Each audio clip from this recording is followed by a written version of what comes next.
So one of the things as we were sitting there, and the messages are shock. Get people to actually wake up to it because of shock value. And Evan actually has photographs of what happened to Martin that over a very short period of time. That no one actually knows about. And even you didn't really know so about Martin it. So hid it from me. I did know, but he hid it from me. Martin had cancer nodules on his shoulder. And he'd lost the use of his Someone arm. that doesn't know what they are, what are cancer nodules? Lumps? Open wounds. Open wounds? Open wounds. Often pus, smell, very graphic, very violent, and growing day by day. And then spreading. It wasn't so much, it would come up to the surface of the skin and it would look like, almost like blisters, but loads of them. There'd be, I don't know, 50 at once, and then and it was really. What was the cause of that? What so coming back for a second? What was the cancer that he was diagnosed with? Prostate cancer. Stage prostate 4 cancer. Stage 4 Stage 4. Metastatic. Is it? Is that what they call it? Metastasis. Yeah, it metastasized. It metastasizes, which must mean it's metastatic. So metastasized. So people know what we mean, don't they? So he was what does that means it started to spread. That means that it had spread. Yeah. So he was diagnosed because he had been to the GP 2.5 years for repeated different symptoms. He'd never been tested for prostate cancer because he was too young. What symptoms was he feeling? Because you know, so as a guy, we get that finger pulse where we're like, but you know what? Something's always off, innit? Yeah. Something. What am I weeing too much? Yeah. My back hurts a bit. Yeah. My thing. I have these. I've got about 11 of these. They're benign tumours. I've got another little one there. Gotcha. You just kind of accept it after time. Yeah. And then you go, well, I had them tested 10 years ago, and you go, yeah. And then you get something here and something there, and life is so busy. Yes. Yeah. Life is so busy. Gets in the way. I'll do it. I'll do it. Yeah. I'll do it at some point. What were the things that led him to go? One of the very "This first isn't right." symptoms was night sweats. And night sweats are an indicator of cancer, and specifically prostate cancer in men. No one knows. No one knows. I only found Loads of out. people sweat. I used to be 6 stone heavier, and I used to sweat all the time. Yeah. We're talking about soaking the sheets, night sweats. And I remember I used to laugh about it and say, oh my gosh, it's meant to be, it's meant to be. But no, I actually thought, I'm supposed to be menopausal. So it was sympathetic that kind menopausal. What's he doing? Syncing up. Yeah, syncing up. That was one of the first symptoms, but never treated like a symptom. We didn't know it was a symptom. So how old would he have been then? Sorry for context. So Martin was diagnosed when he was 58. 58. So this was actually probably, I would say 52, 53. So in general society, would we consider that an older man now? He's towards the end of middle age, isn't he? So we expect our body to start doing weird stuff. Yes, yeah. And half the time we don't want to. I think there's been a great deal of success actually for women in talking about menopause and making that a more comfortable conversation for people to have. Yeah. But for men, just total transparency for a second, I was an addict when I was younger, and then I struggled with erectile dysfunction. But that was 12 years ago, and that was I was a 23-year-old bloke. I ain't going to tell anybody about that. You know what I mean? But it could have been something else. Yeah. It could have. That was also a symptom. Okay. Yeah. And again, what a thing as a male. Yeah. Being a and also man. for a partner to be like, is it me? Yes. Is this a thing? Questions are asked. Yeah. And they start, do you not find me attractive anymore? Is there somebody else? Is that, and it brings it all into the relationship. So he did go. Now that would have been probably when he was 56. And he did go to the GP about that, and it was put down to stress. And then he had blood when he ejaculated.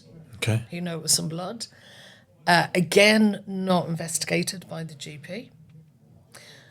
At all? Or they just said... No, too young. Let's see how it goes. Too young for prostate cancer. Okay. Yeah. Well, what did they attribute it to then? To be honest, I can't remember what they attributed it. I think it was bladder infection. I think that's what he was treated. Course of antibiotics, bladder infection. And sent away. Then we had he suffered. I think he was changing the tire on your car And he'd had back problems, but then his shoulder went. And he didn't understand why his shoulder had actually gone. I thought it was a trapped nerve or something at the time, And didn't his back was really sore. He was struggling to walk. He had to keep getting down on all fours as he was walking to stretch out his back. So he used to do yoga to stretch out his back. And I repeatedly go to the GP, which he did. The GP sent him for physio. Yeah. Yeah. I've got physio on my lower back at the minute. He was diagnosed with eventually he went, and it was the Easter weekend. He went on, I think it was on the Thursday, and it was a locum doctor, newly qualified, who worked in A&E, and basically said, I actually think you have prostate cancer. Bit of out the box blood thinking. test. Wow. Yeah. And Non-traditional. Yes. yeah. Yeah. And How old would you have been at this point? I was 16. 16, and then I think He was, Dad told me about diagnosis when I was 18. So he found out. I think I was 18. No, you were 16. We found out in 2016. Yeah. Yeah. So your dad had been in the fire service Since you I were was, born? Yeah. He was the hero fireman sort of thing. Yeah, 100%. Classic sort of hero dad fireman, I'd say. Yeah. Did you notice anything different about him yourself? And this is not to say that you should have, but like, But after his diagnosis, yeah. Or when we try, sometimes when we connect the dots looking backwards, we then go, oh, it's obvious now. Well, not really, because that's kind of harsh on yourself, saying, oh, should I have known? Should I have said something? You know? And it's funny, I see a counsellor quite often, and I speak to her about feelings I had leading up to being told about the diagnosis. And then when Dad actually told me about his diagnosis, I said, before he'd mentioned anything, he said, Ev, I need to speak to you. And I said, well, you don't. I already know. And I remember bringing my brother and my sister out to the cinema at the time, and then coming back, and then you and Dad being there, and him saying, I need to speak to you. And I said, I know what's wrong with you. You don't need to tell me. I said, you've got prostate cancer. And he went, fuck me, like, wow. Sort of thing. Like, how did you know that? Yeah. And for for whatever reason, it was just intuitive. Like, I just knew.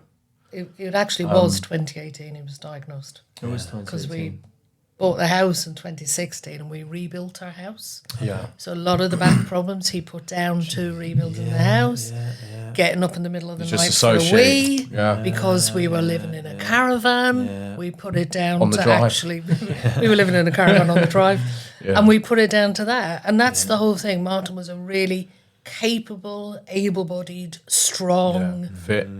healthy. Yeah.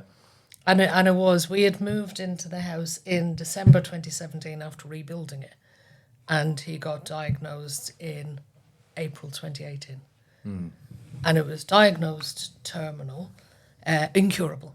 I actually didn't like to use the word. they don't terminal, like do to they? work, no. Diagnosed incurable, and I actually worked in a cancer centre as a counsellor when he got diagnosed. So I knew quite a lot of the terminology and things like that. And I remember the urologist just saying, oh, yeah, we can't cure this. It's going to kill you. You're going to die of this. And I asked questions, and basically the attitude was like, oh, are you in the industry? And it's like, no, I'm his wife. Yeah. Just Is there an element there as well about believing the diagnosis? Not that they shouldn't, but the point I'm trying to get to is,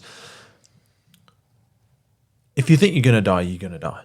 You know, and again, you'll know more about this than I do from your own personal experiences and also from your work. hope. But there's been hope. There's been studies around, like, if they don't tell them, like, I think there's ones where there's a very old, frail person and the family is informed of it, and they say, we don't want them telling. Don't tell them. Yeah.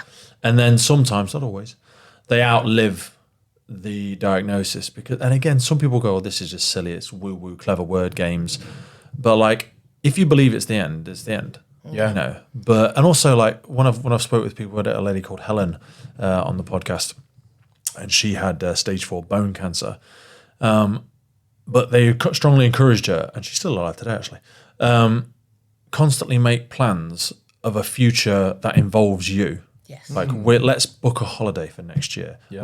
Because like that hope element you were speaking about there, of like, I have to paint a future that requires me to be in it. Yeah.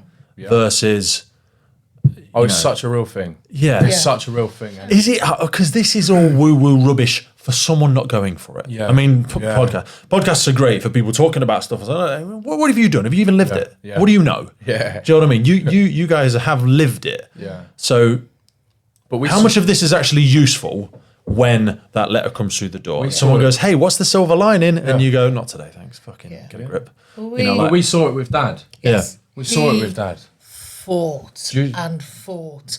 And he was absolutely, I mean... So he didn't accept it with apathy. Well, when he was diagnosed, I kind of said to him, what we've done, what we've built this house, which was our dream house.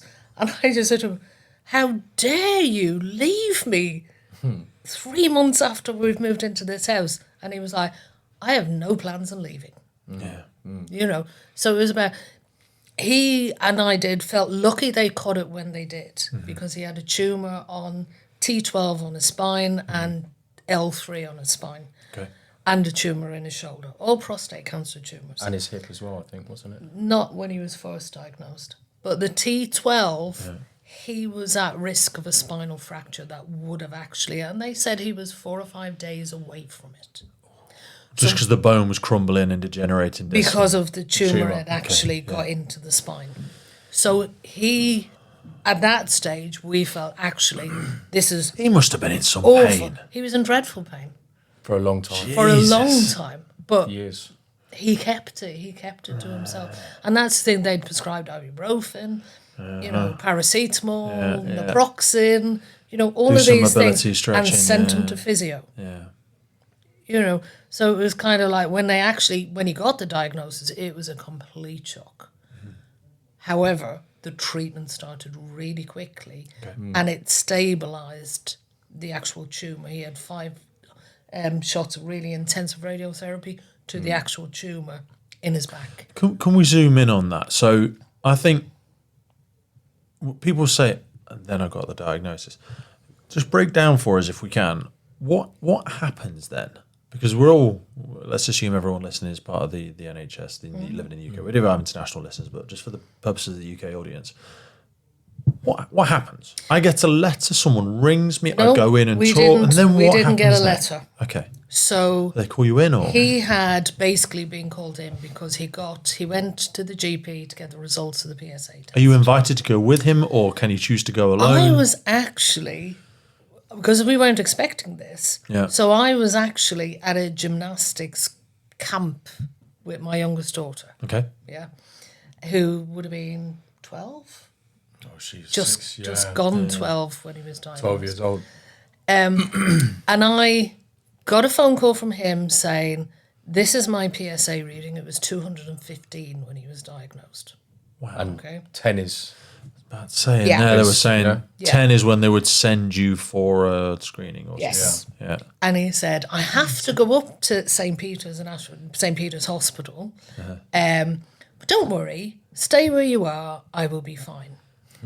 The woman I was with, having a coffee with, her father, her stepfather, was living with prostate cancer. And she heard me go, 215, what does that mean? 215 PSA. And I could tell by the colour draining from her face. And she just said to me, oh, that sounds a bit high.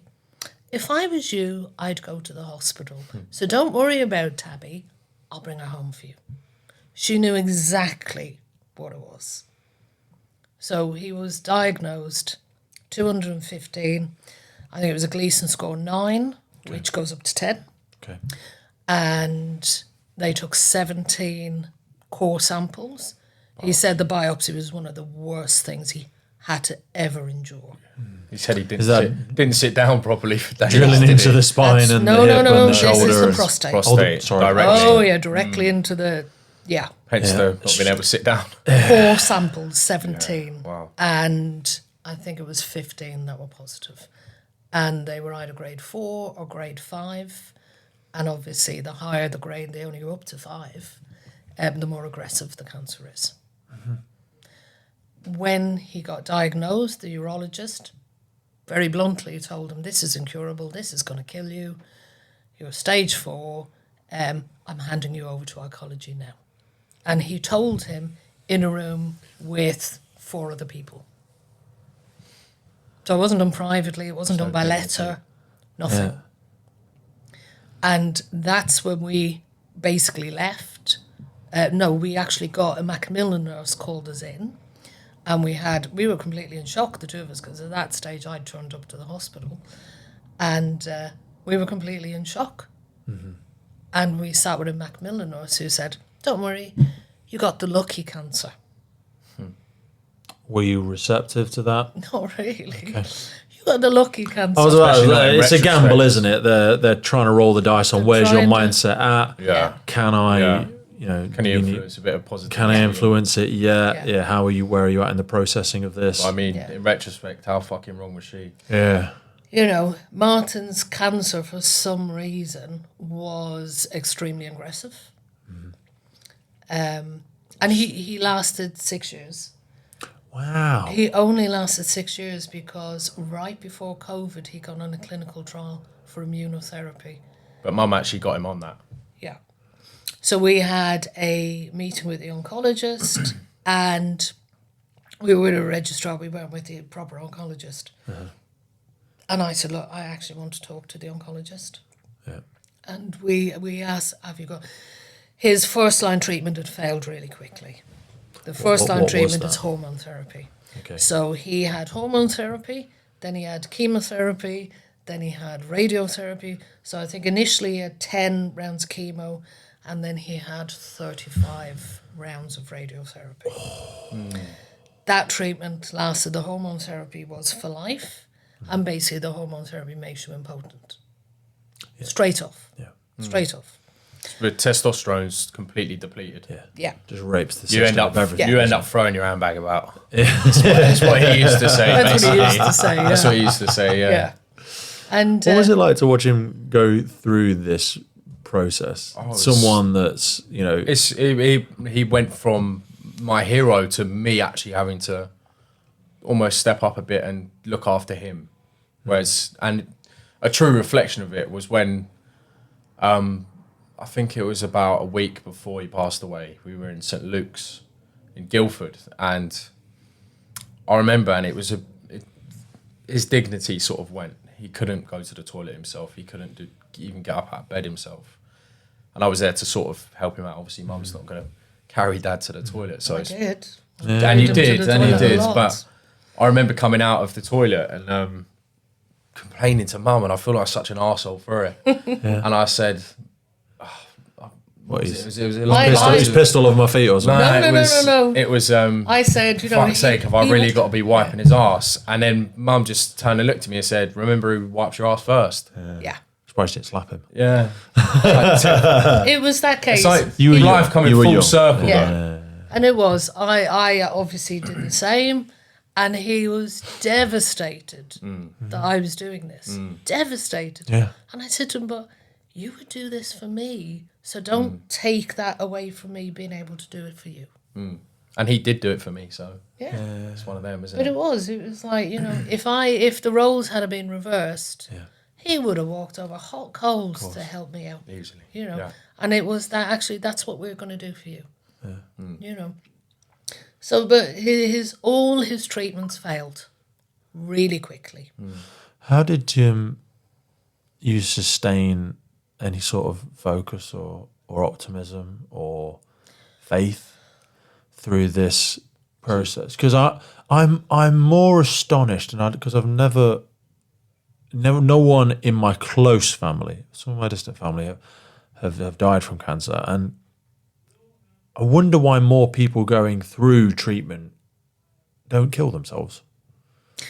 And I say that with absolute respect, No, because when I hear absolutely. stories, and I've heard so many stories, not the same but similar to yours, and I go, especially for not necessarily just for a man, but certainly for men at times, they're supposed to be the defender, the provider, the everything, and everything gets stripped from them. Yeah. And you can imagine that when your testosterone, the main driver of what makes you a man, has to be taken away from you. Yep, that's taken away from you. Otherwise, Yep. you're going to be dead. Yep.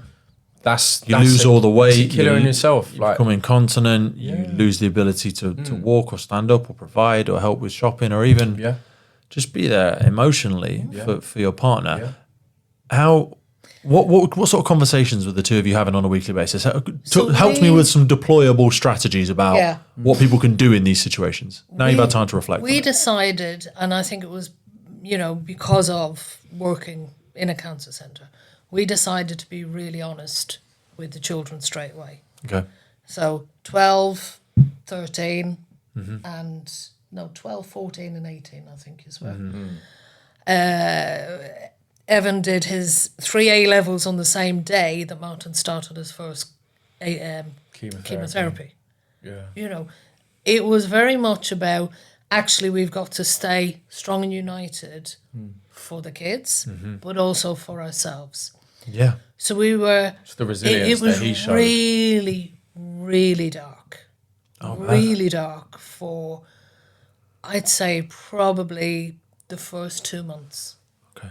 And it was being in shock. How did that manifest? Was he just vacant and just wasn't? No, that was me. Okay. That was me. Sorry. He was No, actually no. the other way. He was doing the doing. Yeah, which You I were just always numb. think he was doing the doing because his chemotherapy started really quickly. All the treatments started and the hope was appointments and Yeah. the whole, and they were saying, oh, we will hopefully give you 5 years and we'd love to give you 10 years and, it would be amazing if you got to 15 years, And he said, okay, then let's go for the 15. And that was him, yeah. Where with my experience, I was like, ugh, you're going to leave me. You're going to leave me. Well, the how reality. am I Yeah, going to yeah. manage this? Yeah, What yeah. can I do? And I did. I sat in there. I coined it as sitting in the shit. Yeah. So I had to sit in the shit Yeah. in order to one day go, okay, that's enough now. Yeah. Yeah. Now I have to go and live. And we really, really, with the children, with me and Martin, that was it. We decided to live. So every moment that we cut out so much bullshit out of our lives. That's, you know what, that when I hear conversations like this, when I speak to people, that my resounding feeling is frustration.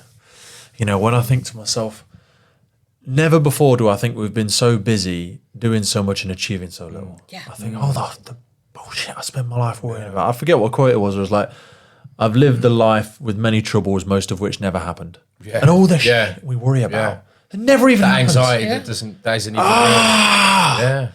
I always say we don't want to live longer, we want more experiences, and we need to. I know it's like, live for today, and people, but it's true. Yeah. It's as true as you want to make it. Yeah. Do you know what I mean? But it is. Dad always told us that. Yeah, we did. We cut out so much. I kind of think friends, absolutely we kept. Friendlies, we didn't really have time for them anymore. Yeah, 100%. 100%. People who took I like up that now. headspace that they weren't entitled to. Yes. We just stopped. People coming and dumping mental garbage in your life. We just stopped. Just direct radiators versus drains. They do it- People they do that it are for just. them. Yeah. Yeah. They do it for them, not for. Yeah. Dad. Sometimes people, you spent an hour with someone and you just want to go, you thief.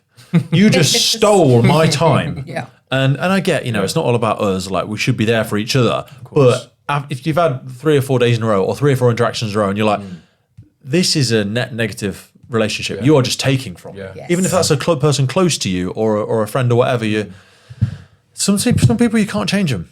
Yeah. It's the old, if you can't change the people you're around, change the people you're around. Some people are just stuck in their thing. They're stuck in their moment. And that's fine.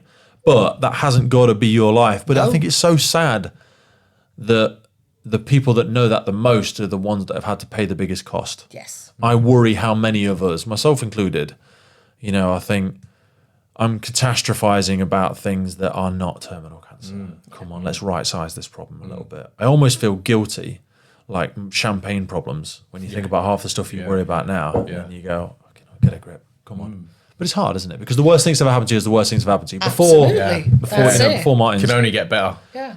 And it That's is. the mindset, though, I've isn't it? always thought about, suicide being a struggle to live. Yeah. Rather than wanting to die. So Martin also Say that again for me. So suicide as a struggle to live rather than wanting to die. That's a really great reframing. Yeah. And Martin was struggling to live rather than dying. So that's what we chose, life. So yes, there was moments when he was very dark and very suicidal, but he didn't want to die. He wanted to live.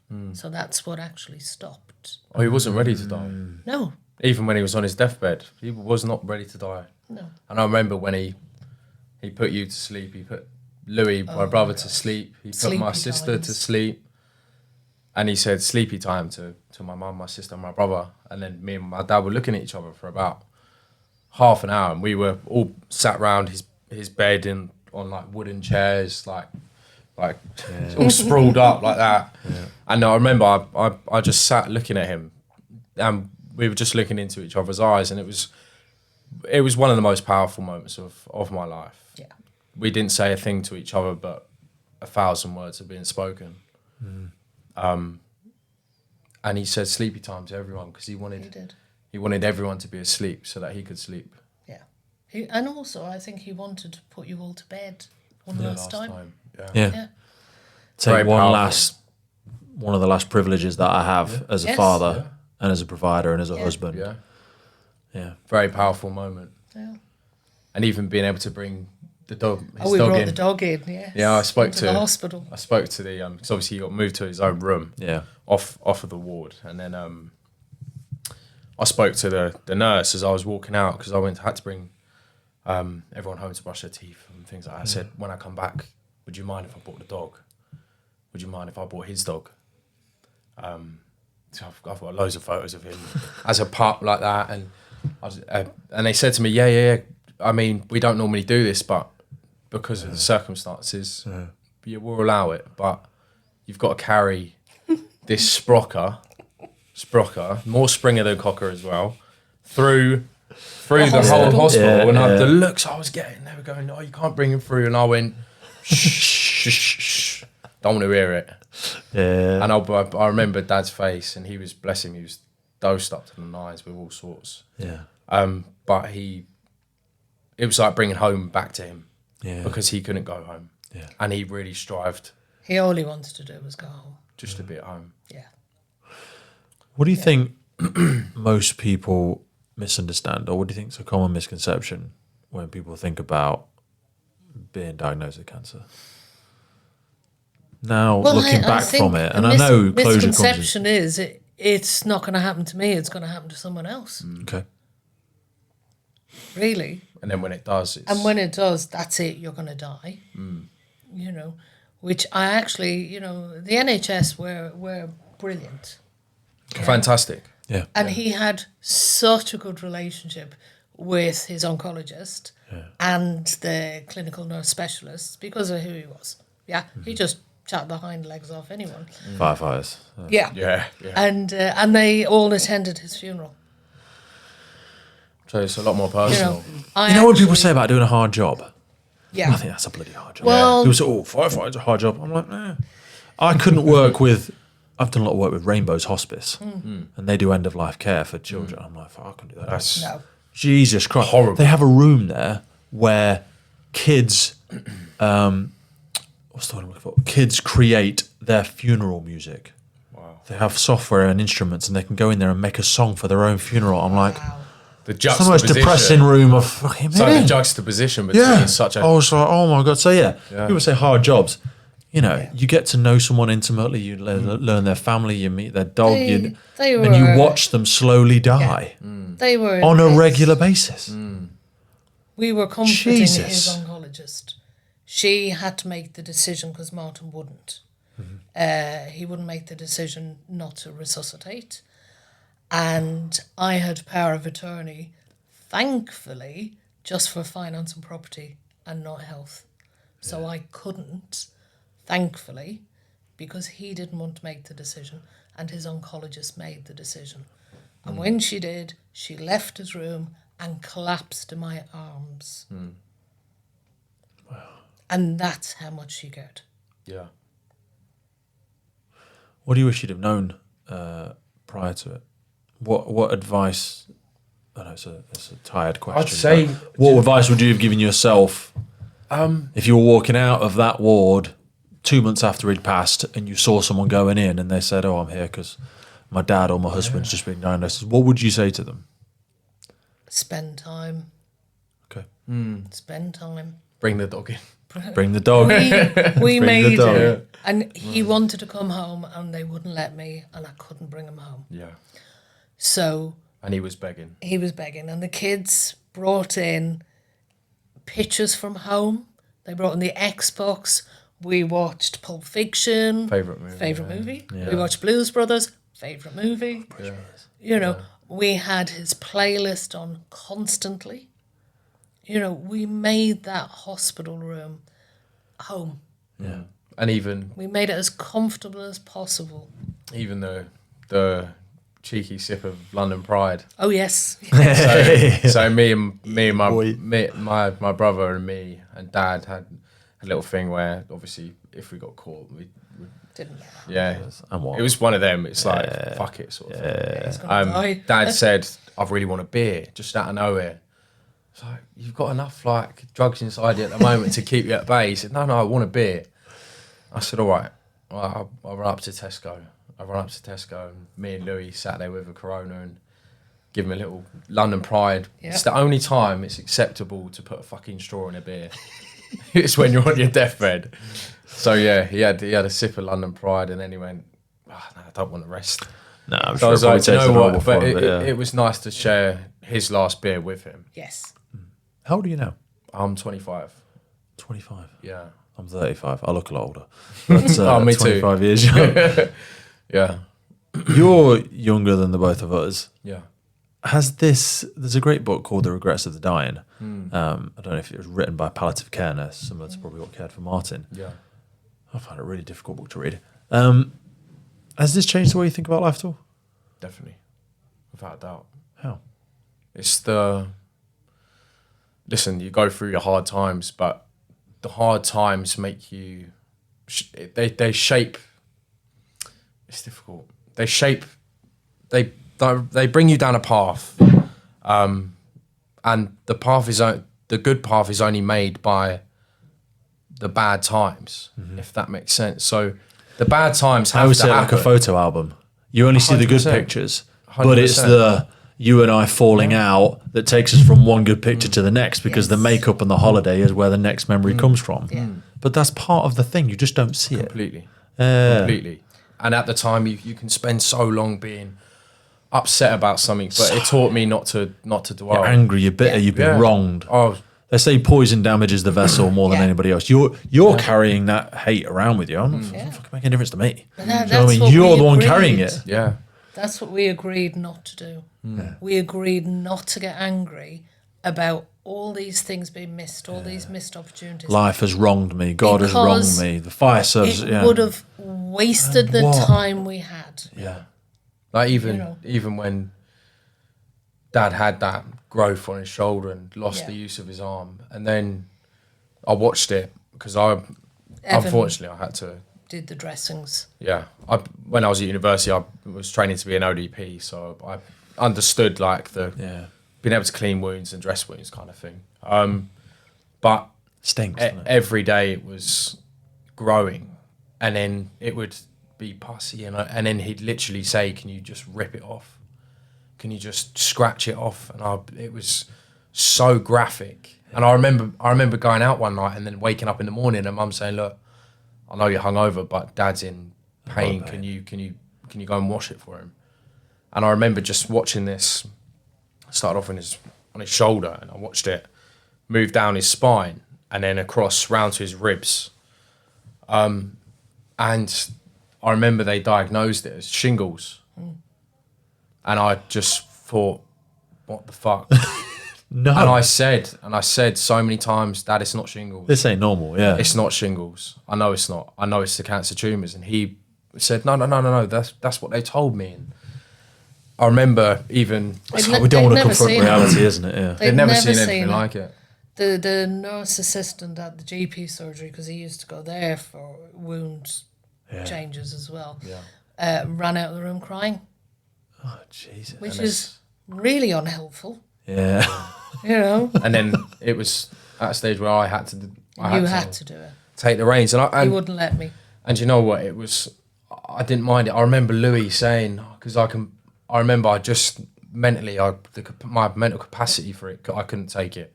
And my little brother, I remember saying, "Oh, get off your high horse," pretending you do everything. And I just thought, all right, I'll let you just think that. And I remember when we had to, when Dad was on his deathbed, and Louis had to be in the room for changing and dressing, and afterwards he looked at me and he said, "Fuck, Ev, like, I can't tell you how sorry I am." And for him to say sorry is massive, because he will not ever say sorry. And he said, "I'm so sorry I said that to you that time, because I didn't know what you were going through." And that's almost what I'm saying about the level of it becoming personal then. It becoming, actually, you've seen what's going on now, and the shock is there, and it took you that to realise what was actually happening in front of you. But like the misdiagnosis of the shingles, it was something I was really angry about at the time, because I knew what was going on and I felt so helpless. I felt the frustration of knowing that this thing is spreading and there's nothing, because if they did diagnose it as that, they'd have to provide a treatment or feel There guilty. wasn't any treatment. So one of the things that I did, Evan knows this, I researched the hell out of everything. Yeah. And I would say Well, you give him a years. message for people at diagnosis, actually research. Yeah. Research the hell. The internet has trials. so much. The clinical trials. So they hadn't had a case of these cancer nodules in the UK, but they've had 10 cases in the USA. So I knew, and I never shared it with Martin, I knew that when these first appeared, that basically the longest survivor was 10 months from when they first appeared. There was no treatment. Wow, when it comes up to the skin like that. When it comes up to the skin. Yeah. By the time it's made it to the skin, you're like, how deep is this? Yeah. So, but all along, every treatment he got, I pushed for. Yeah. He was... Remember the olaparib? Yeah, that was a clinical trial, and that was immunotherapy. It made him hold on for That worked for 3 years. We For a did long so time. much. What was that? So olaparib was a clinical trial. research drug licensed in the US. Okay. Yeah, and it's now being used. It is used here for breast cancer. Okay. Now it's been licensed for, I don't know whether NICE has approved it, but they're looking into it now for prostate cancer because of the trials. Wow. He was the last surviving person in the UK on the trial. It worked really well for him. And in the time it worked really well for him, we went on family holidays. It's just a funding thing. What's the? Oh, it's all about money. That's uncomfortable. Pharmaceutical All company. about- Uncomfortable reality. Yeah. Isn't it? Yeah. But the cancer responds, they know it genes, which treatments work, but they don't do gene testing.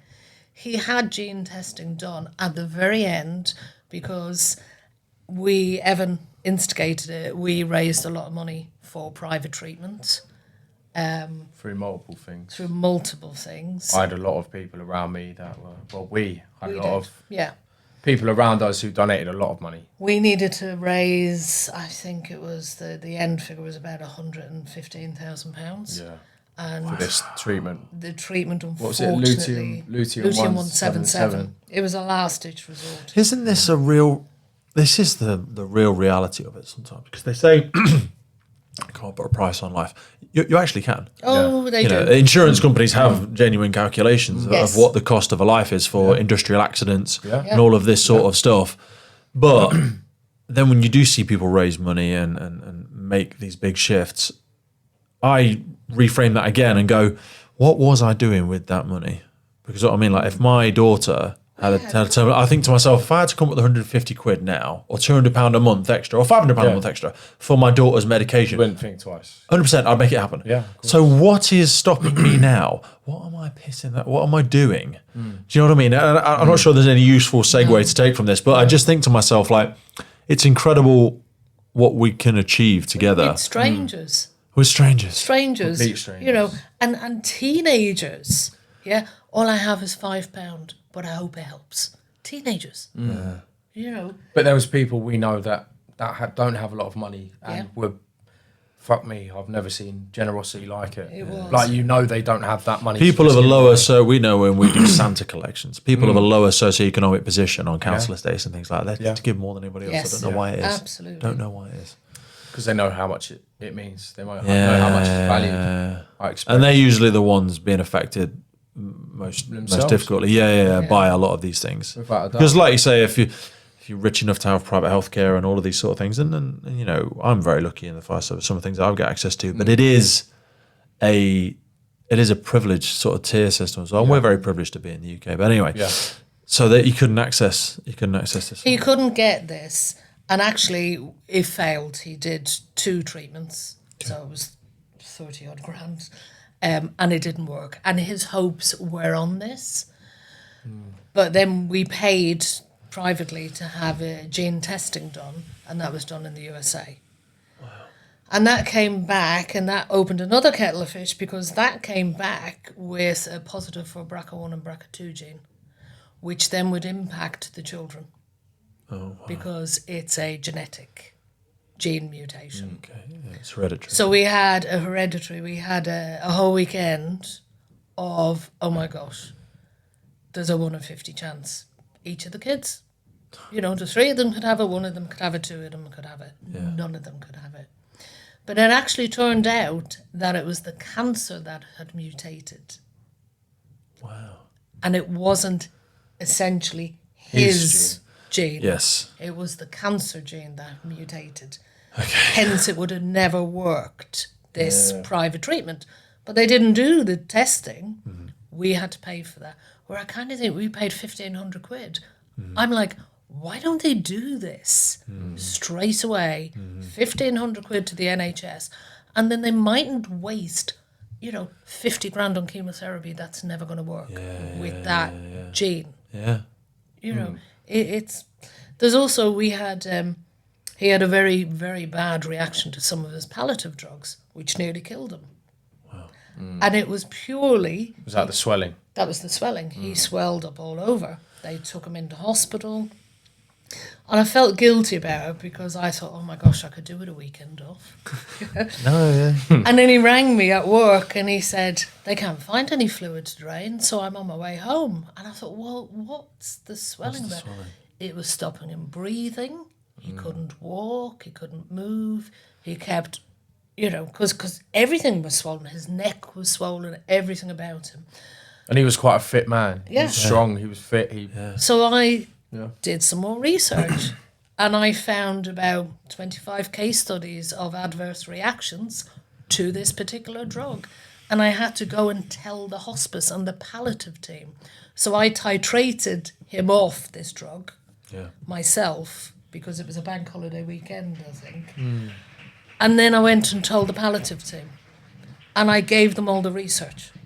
And I kind of thought, what happens? Do people just die because you watch them swelling to the fact that they can't actually breathe, but because they're palliative anyway?